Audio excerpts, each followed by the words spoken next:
right, welcome back, everybody, to another episode of Down South, Up North. Hope you're having a great Wednesday. We got some fun stories to tell you today. Some shocking news came in late last night, so we're ready to dive into it. Kyle, what's going on, dude?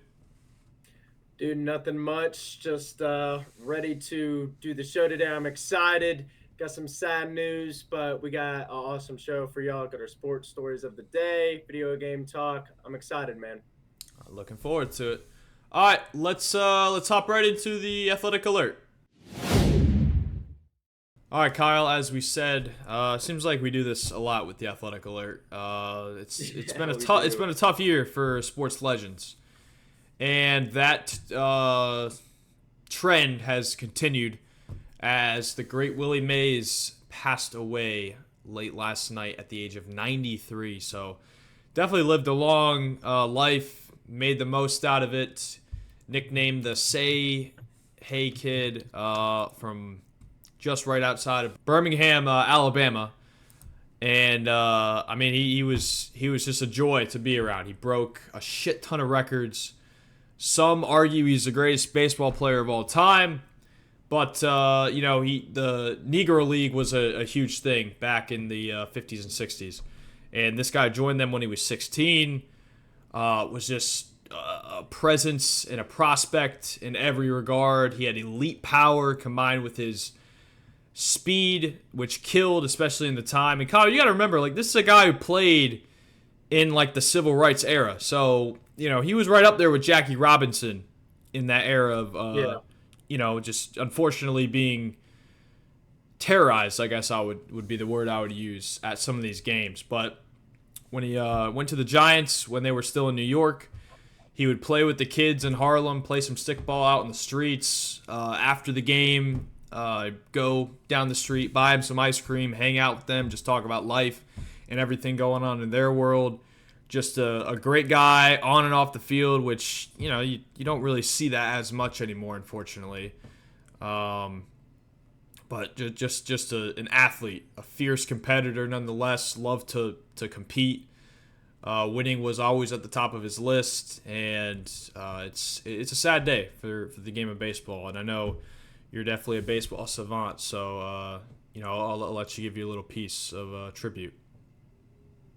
Yeah, dude. Today's a sad day. Willie Mays, like you said, a lot of people have this dude as the greatest baseball player of all time. And, dude, he has the accolades to prove it. Not only is he a Hall of Famer, he's a two-time MVP, 24-time All-Star. The only player, or he's second when it comes to All Star appearances. Hank Aaron has 25 and Stan Musial with 24. So Willie and Stan are tied at second, but he's a 12-time Gold Glove winner. He's a two-time All Star Game MVP. He's a TSN Major League Player of the Year. He's won the batting title. He's a World Series winner, Rookie of the Year. And I'm going to talk about that World Series for a second. 1954, Willie had one of the greatest catches in the game of baseball. He get a dude just smokes a ball over Willie's head. Willie's running, and he just looks over his left shoulder and just plops right in his glove. People called it an optical illusion. They're like, "There's no way Willie just caught that ball." Uh, I think it was the LA Dodgers, their GM or their coach or something. They called it that's where triples go to die if they hit it towards Willie over his head because he's going to make the play 100% of the time. And he had Another that famous Willie Mays moment. What were you going to say? yeah, the famous basket catch is what they called it. Yeah. Yeah, basket catch. I'm, Made, I'm on made it look easy. um yeah, no, he made it look very easy. He made this catch at the Polo Grounds. If you don't know the Polo Grounds, it's a very famous field. Babe Ruth has played there. Jackie Robinson, a bunch of famous, one of the greatest baseball players of all time. They have all played here. And as you know, it's like 250 down the lines, but it's like almost 500 feet dead center. And Willie just started running back, dude. Looked over that left shoulder and just plopped out his glove, and bam, it just fell right into the breadbasket. Another famous story, April 30th, 1961. Willie said, "Ah, man, I got an upset stomach, dude. I don't know what I ate last night. People said he was snacking on a plate of ribs. He wasn't feeling that good, and the manager comes up and goes, "Well, Willie, how are you feeling? Like, give me a percentage." He said, "I'm about 70%." And the manager's like, "All right, Willie. Well, you do you, man. Just let me know how you feel." And Willie's like, I'm good to go." And he goes out that day and goes 4 for 4 with 4 home runs. So that So, just tells you what type of ball player Willie was, dude. He was a one of a kind. This guy, dude, a lot of people have him the best player of all time, and he has the accolades to prove it, dude. Super sad day. He died at 93 years old. I mean, dude, he played for a very long time. Came into the league at 20 years old, yeah, so he's young. 1951, and left as a New York Met, sadly, in 1973. So I don't know, dude. Like, look at this guy's stats. He had like, what was it? Almost 10 years of batting 300 every year. Almost.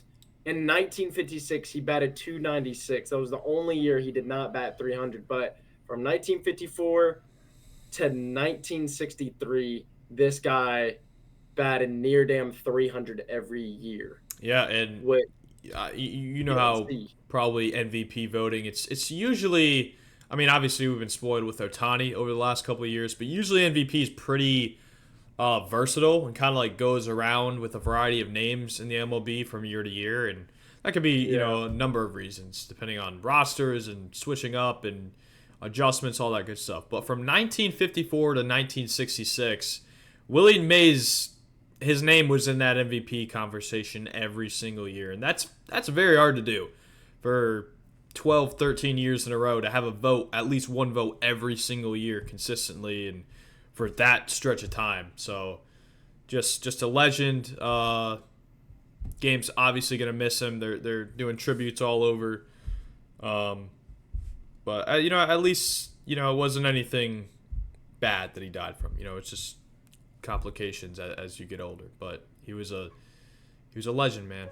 He's right up there with the Muhammad Ali's and the Babe Ruth. The greatest of the greatest in terms of athletes. But for sure, man. Sad day for the baseball world, but Willie, man, one of a kind, one of the greatest players ever. Dude, this guy, 660 home runs.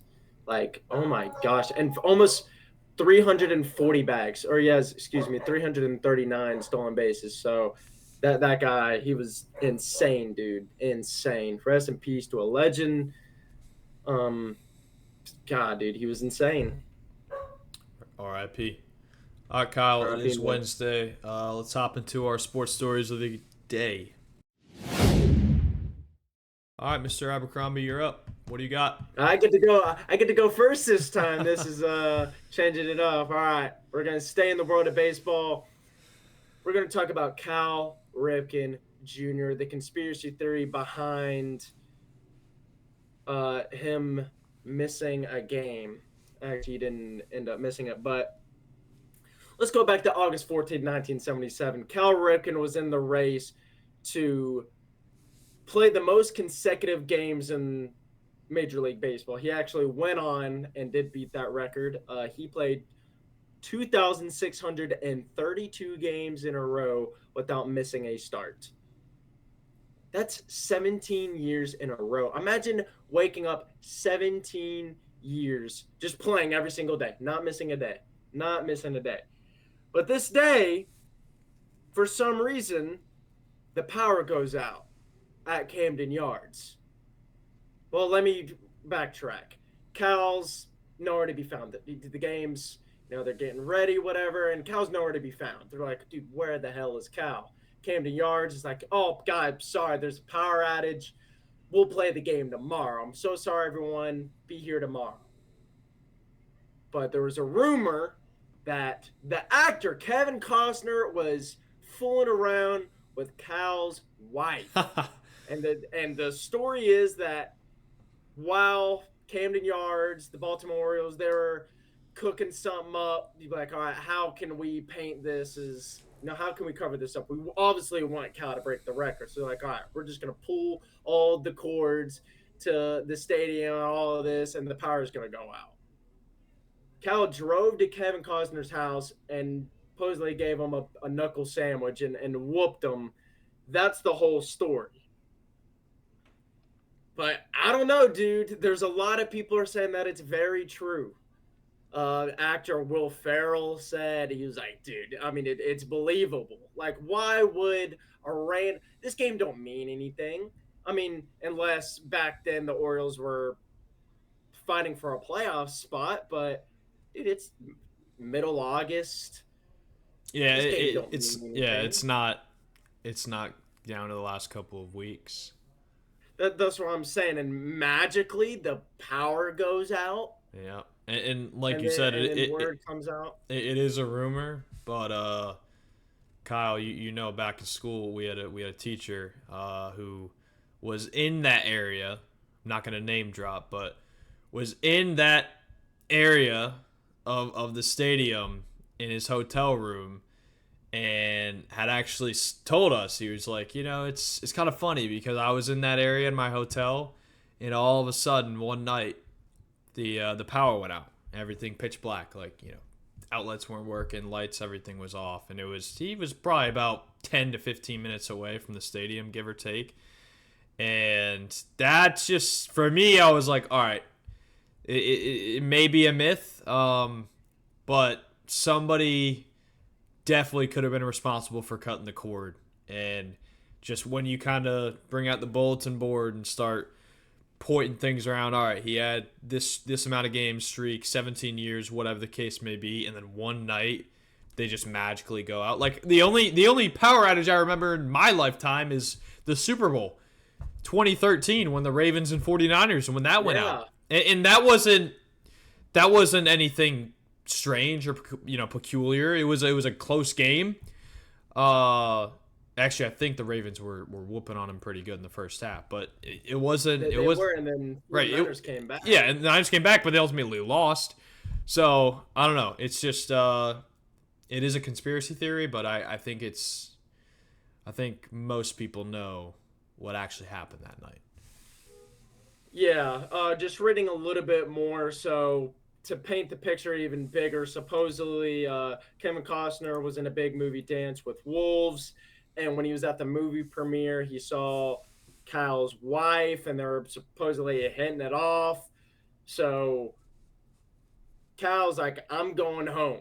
He goes home, whoops on Kevin Costner, and gets injured, and then he calls the Orioles. He's like, hey, I can't make it today. The streak is over. I think Lou Gehrig had the record at that point. He's like, guys, sorry, can't make it. Then they start pulling the plugs and like, hey, game's off. Sorry, everyone. Be here tomorrow. And then ultimately, Cal Ripken went on to break the streak. But that's weird, though. Like, well, you mentioned the Super Bowl, but when have us sports fans seen a sporting event get canceled because the power went off? Right, and I would definitely say you're not going to see that in basketball. You won't see it in hockey just because those are inside, so weather can't really have an effect on that. But I guess I'm pretty sure the Super Bowl in 2013 was also indoors. I think it was played in New Orleans. Yeah, well, yeah, it was in the Superdome. So so you can't really do weather. But overall, it just I mean, maybe lights have flickered, but in terms of a power outage where like you can't play the game or something gets delayed, that would be all over everywhere. So, oh yeah, strange, very, very strange, very strange. But Cal, you got it done, dude. Broke the record. Good for you, Ann. I like Kevin Costner. Love his movies, but hey, respect to Cal. Keep the record. Respect to Cal. You got to give someone a knuckle sandwich. Absolutely. So, good for you, man. Good for you. Let us know in the comments what you think. If Cal Ripken was injured or it was all an accident. We'll call it at that. All right, Kyle. We're going to switch gears to college basketball. It's been a while since we covered it, but it's not really in season. But we're going to go back to Thanksgiving weekend in 2017. And you know basketball in November is just like, hell, Thanksgiving weekend, I'm not even paying attention to anything basketball. I have I have my Cowboys on, painfully watching them do whatever they do. But 2017, Minnesota Golden Gophers going up against the Alabama Crimson Tide in basketball. And this was when Colin Sexton was in college. So just to give you a, age, time gap there. Close game. Minnesota was number 14. Alabama, I think, was unranked, but with Sexton, they were always a competitor in college. Yeah. Nate Mason for the Golden Gophers and Colin Sexton begin trash talking. Right, this is second quarter, I believe. They're trash talking. They're going at it. They both get technical fouls. Okay, like literally not even 5 seconds later, Nate Mason gets his second technical, which is an automatic ejection. He's out of the game. Okay, just one guy. It is what it is. Time goes on. After the free throws, Minnesota has another guy, and so does Alabama. They get tangled up. Leads to a shoving match, and they need to separate those two. But during those two's interaction, 7 players came off Alabama's bench to jump into this fight. So now it's pretty much 8-on-1 at this point. I'm all for getting your players back, but all 7 guys need to do that. Like you're risking a lot here. And there's actually a rule in the NCAA handbook, and I'll read it here. The following shall result in automatic ejection: leaving the bench area during a fight situation as bench personnel, but not participating in the fight. With that rule in mind, after much deliberation, the officials decided to eject the entire Alabama bench from the floor. So they lost their entire bench. What does that mean, Kyle? You only have 5 players left on the court. And they got to keep playing, yeah, dude. The rest of the game. With 11:37 left in the game, one of their starters gets his 5th foul, so he's fouled out. So now it's literally 4-on-5. And then less than a minute later, their freshman, John Penny, goes down with an ankle injury, and he leaves the game.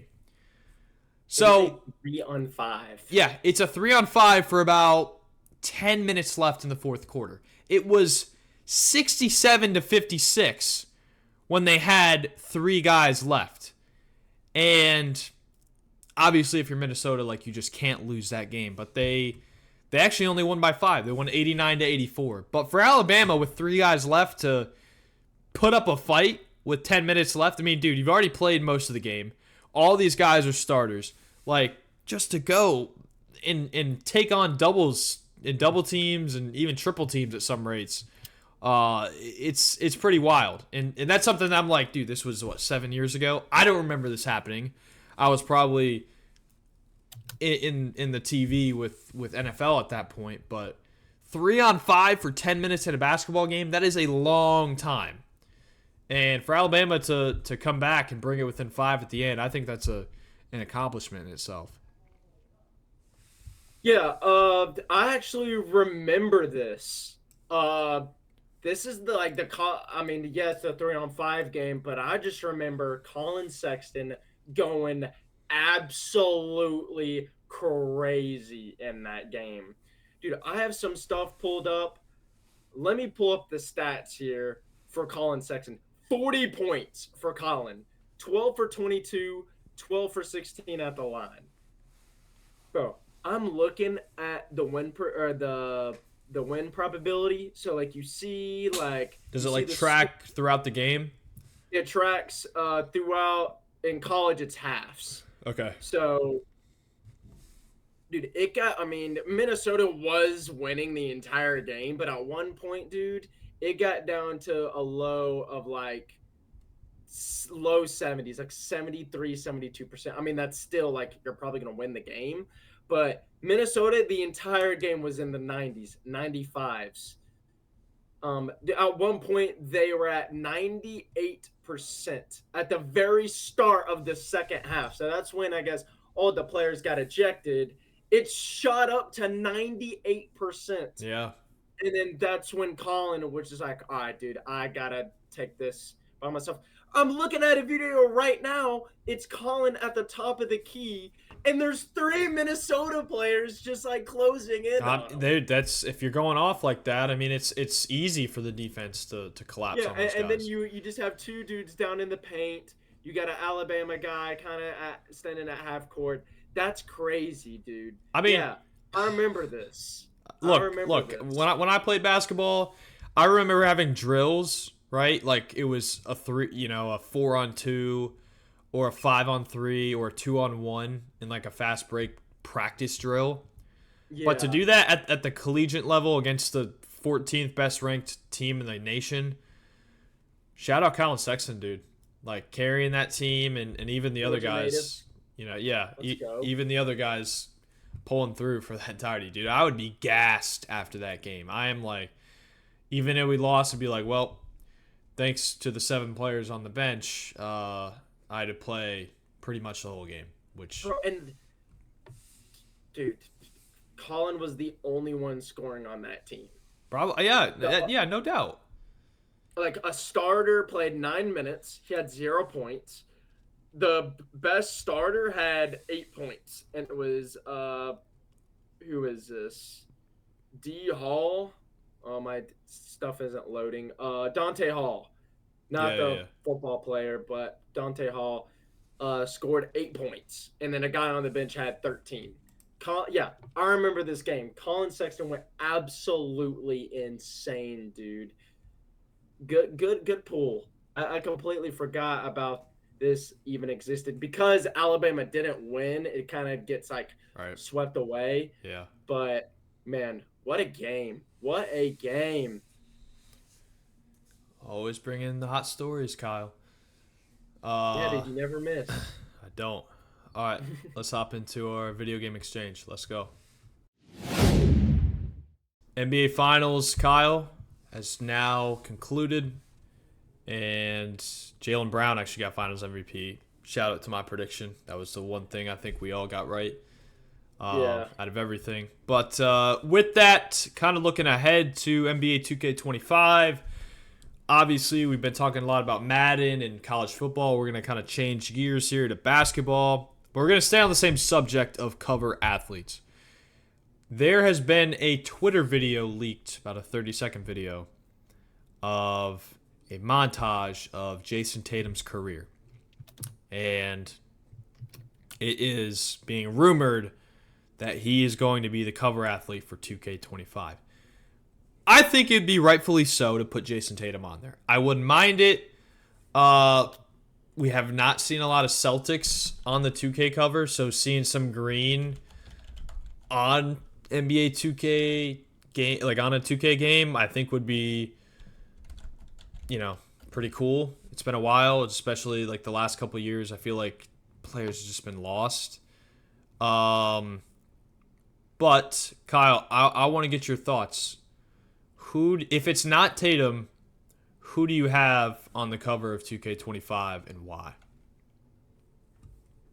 I got Anthony Edwards. Ooh. Anthony Edwards is my pick for NBA 2K25. This guy, I mean, again, Jason Tatum just won the finals. That would make the most sense. But, Anthony Edwards, he gets posterizing dunks. He gets ankle breakers. He gets crazy plays in general. Like he shoots the 3 and contested dunks, everything, dude, everything. He's insane.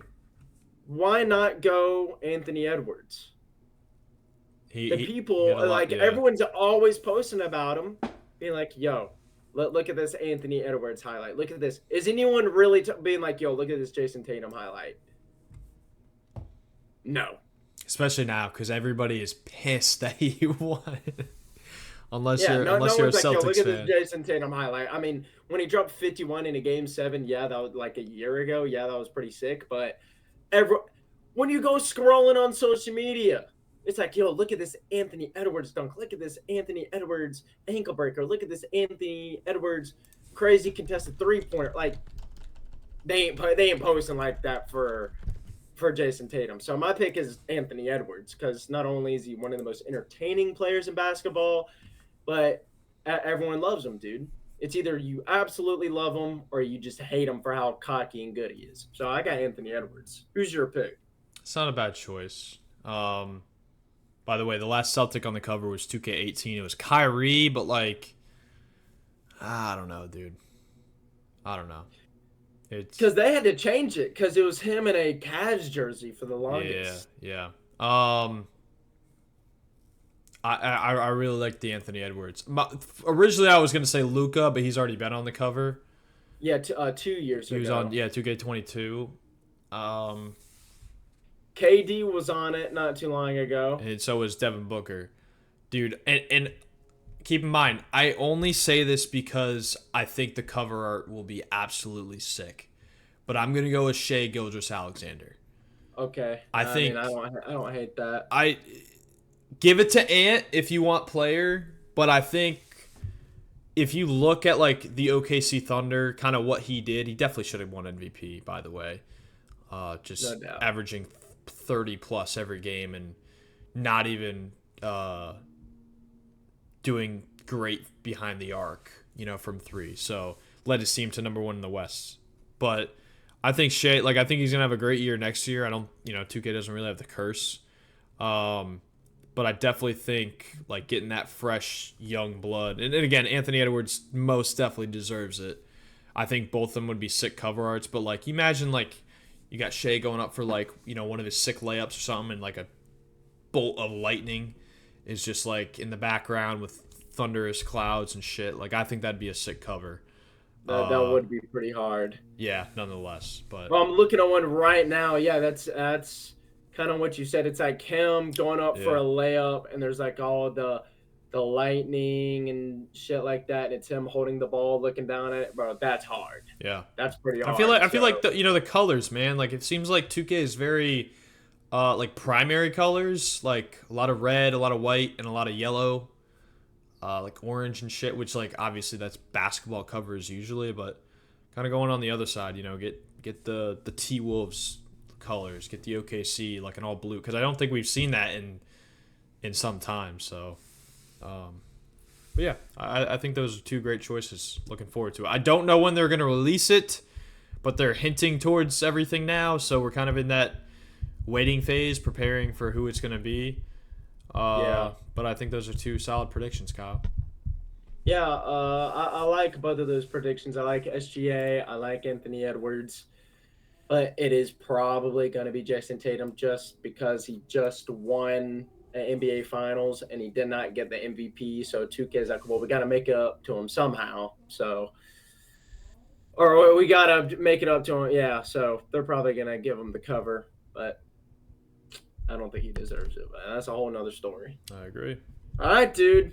Good episode, man. I mean, we always do the athletic alerts like super somber and sad, so we always got to bring up the show, the second half of it. But man, Willie Mays, all-time great, passed away last night at the age of 93. We've got our sports stories. Matt, you never miss with your stories, dude. You never miss. Thank you, my friend. I could say that. Yeah, I could say that you never miss. And then video game talk. It's nice not doing college football 25 finally. So, Yeah. what'd you think, dude? What'd you think about today? No, I liked getting out of the football universe because otherwise we'd be going on for another 30 minutes. But it was good. Stories were entertaining. Cal Ripken, definitely going to go do my own research on that and put together a bulletin board, like I said. But yeah, 2K, I totally forgot about Anthony Edwards for a second there, but I like that better than my prediction. I'm not gonna lie, but good Wednesday. Yeah, dude, I enjoyed it. Guys, if you like today's episode, make sure you like, comment, subscribe. Check out our social medias down in the description. We're back to posting clips, baby. So we're going to have a bunch of content out for you guys. Guys, hope you have a good rest of your week. We'll see you Friday. Peace.